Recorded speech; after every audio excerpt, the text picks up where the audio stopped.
Most people in Maplewood didn't notice the old man when he arrived. It was a crisp November morning, Veterans Day. A light fog still clung to the grass, and the sun, barely risen, cast long shadows over the small-town Memorial Park. Families were already gathering with folding chairs, hot drinks, and tiny American flags for their children. Laughter echoed, small talk filled the air, and camera phones were already out to capture the day's tribute. But near the stone monument at the heart of the park stood one man, quiet, still, and alone. His name was Thomas Rayner, 84 years old, former Staff Sergeant, U.S. Army, decorated in Vietnam, forgotten in peacetime. He wore his old uniform, neatly pressed, though the medals had lost their shine. His boots were polished, his hat slightly tilted. In his trembling hands, he held a small bouquet of white lilies, one for each friend who never made it back. Thomas didn't look for attention. He didn't even have a chair. He stood on aching knees, eyes fixed on the marble wall engraved with names only he seemed to remember. His presence was quiet, almost ghost-like, as if he had returned to a place that belonged more to memory than to the moment. A little girl pointed at him and asked her mother, "Why is that man standing there by himself?" The mother glanced over, shrugged, and replied softly, "I'm not sure, honey. Maybe he's waiting for someone." But he wasn't. He had already said goodbye to everyone who ever waited with him. As the town prepared for the parade, Thomas remained still, silent among the noise, invisible among the flags.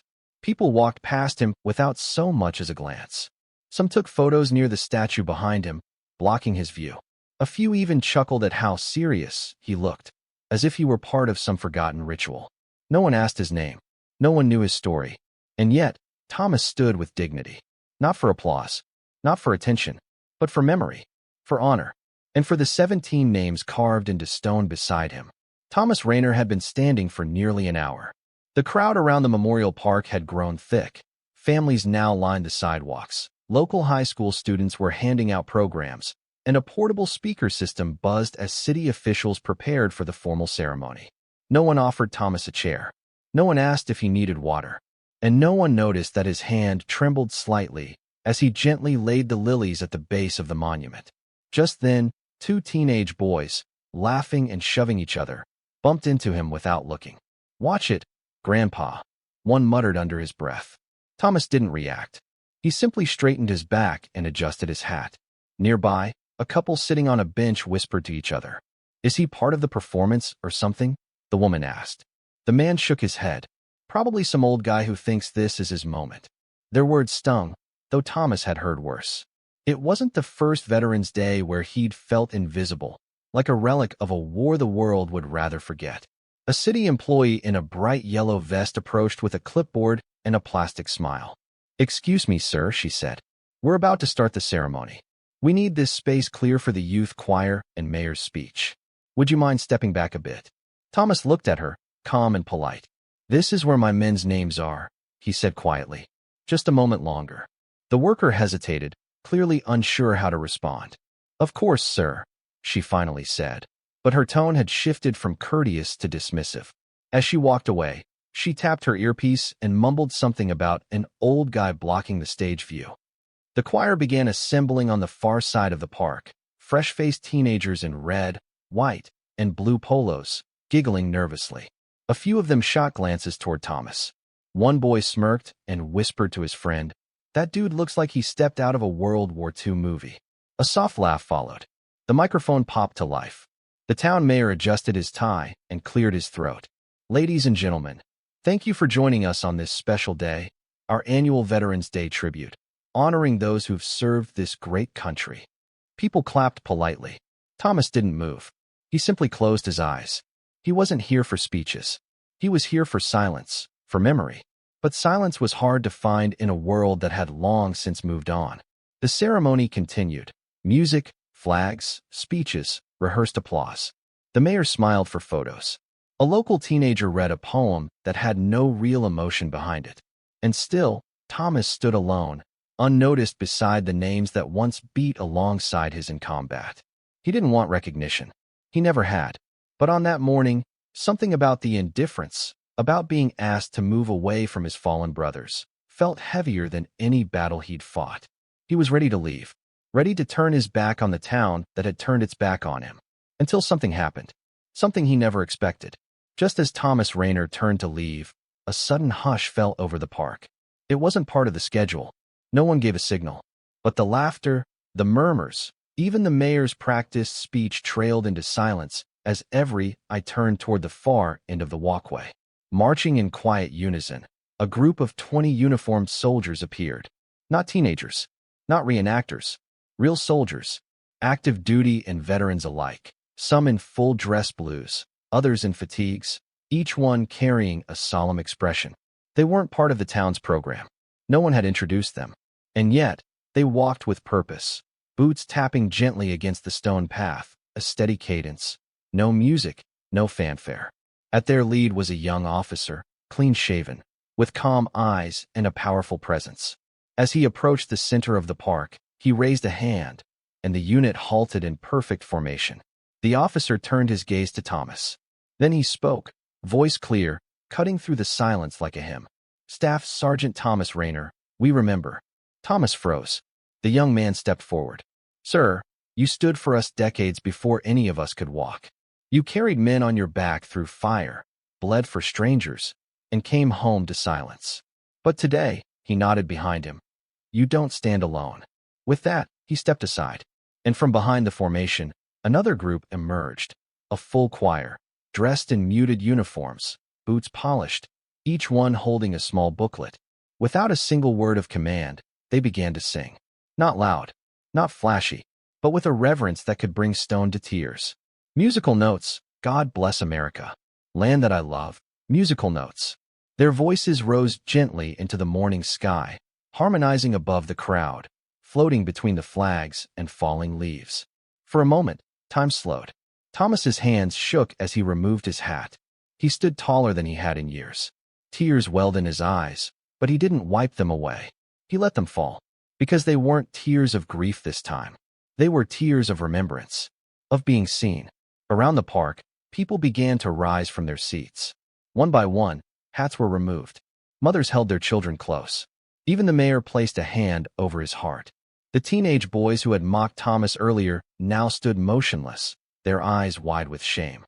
And when the final note of the anthem hung in the air, the soldiers all turned toward Thomas as one, and saluted, not to a stranger, not to a relic, but to a brother, a legend, a man who had never asked for recognition, but who now, finally, received something greater, honor.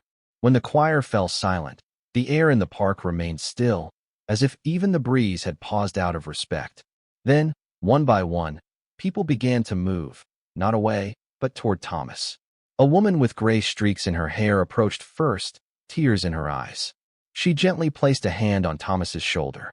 "My father served," she whispered. "Thank you for reminding me what that means." A teenage boy, the same one who had laughed earlier, stepped forward next. His face was pale. He didn't say much, just extended his hand. Thomas looked at him for a long moment, then slowly shook it. There was no bitterness, only a quiet acceptance. And perhaps, forgiveness. A local news reporter tried to push forward, mic in hand, but the soldiers formed a subtle barrier around Thomas, not to isolate him, but to protect the moment from being exploited. The young officer who had led the choir turned and faced the crowd. "I want everyone here to know something," he said. "This man didn't ask us to come. He didn't call for attention. But his story reached us, because one of our own was saved by this man's courage, decades ago, in a war many have forgotten." He paused, letting the silence carry the weight of those words. Some of us here today owe our lives to him. Others carry the memory of those who didn't make it home. But all of us are here because men like him stood their ground when the world was burning. A hushed gasp went through the audience. A man in a veteran's cap removed it slowly and held it over his heart. Thomas, for his part, said nothing. He simply looked down at the names carved into the memorial wall. 17 friends. 17 brothers. He softly spoke, just loud enough for those near him to hear. They never got to come home. I did. I've stood here every year so they wouldn't be alone. A little girl stepped forward, no older than 6. She held a small flag in one hand, a juice box in the other. Her mother tried to pull her back, but the child shook her head, walked up to Thomas, and handed him the flag. "For your friends," she said. Thomas smiled for the first time that morning. He knelt slightly, just enough to meet her eye. "Thank you, sweetheart," he whispered. And then, without prompting, without plan, the entire crowd began to applaud. But it wasn't loud. It wasn't the kind of cheer saved for celebrities or politicians.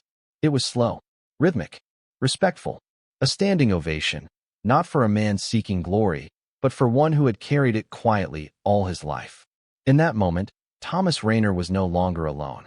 He was surrounded by a nation that had finally remembered. As the final echoes of applause faded, the ceremony unofficially ended, not with a speech, not with a scheduled performance, but with the quiet respect that settled over every heart present. Thomas Rayner didn't need to say another word. He slowly stood, straightened his uniform, and turned to the choir still standing in formation. The young officer stepped forward once more, offering a crisp salute. Thomas returned it, not as an old man saluting the young, but as a brother to brothers. Equals, bound by service and sacrifice. Then something unexpected happened. A man in the crowd stepped aside, revealing a large framed photo being carried by two Marines. It was a black and white image, aged and weathered. The photo showed a young Staff Sergeant Thomas Rayner, helmet tilted back, mud on his face, and a wounded soldier draped across his back. The caption below read, "Taken 1969, Saigon Perimeter." He never let go. Gasps rippled through the onlookers. Some had seen that photo in history books. Few had ever connected it to the quiet old man standing right in front of them. The mayor approached with sincere eyes this time, not performance. He extended a hand and said, "We had no idea." Thomas shook it, but his voice was gentle. "It's not about me. It never was. It's about remembering those who didn't make it home." And with that, he stepped away from the statue. But unlike earlier, he wasn't walking alone. Dozens followed him, not out of obligation, but out of newfound understanding. Children, veterans, city workers, even those who once looked past him now walked beside him. A photographer captured one final image. Thomas Rayner, surrounded by people of every age and background, holding the little girl's flag gently in his hand. Behind him stood the wall of names. Before him stretched a path of honor. That image, later shared online, went viral with a single caption. He came to stand alone, but he left with a nation behind him.